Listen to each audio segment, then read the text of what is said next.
gạo thiên in lâm hiền lên hera thang chun o li chom lo ding hung ki nung le ki dan hera thi ka se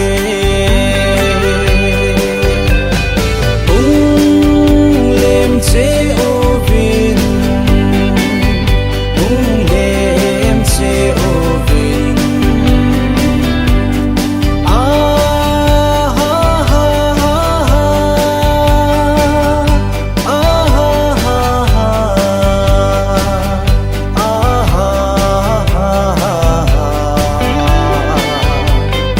tunin Krista apeng tay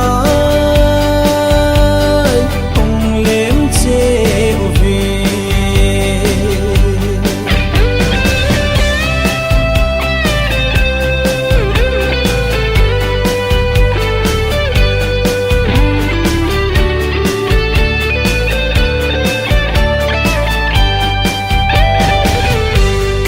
a thi lung chun a ko ve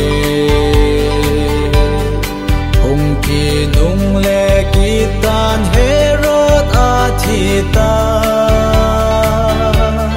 hi jong le na hu hing lal pa chu a ngai lut na le se mi hem khom so de hung lem che o vin hung lem che o vin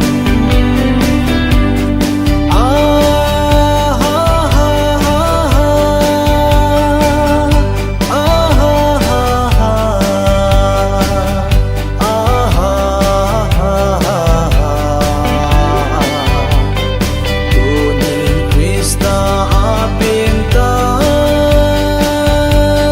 hung lem che o vin ma hung pe nge le se na nang ma len chan na din hi noi le se na a ton so nin pa kai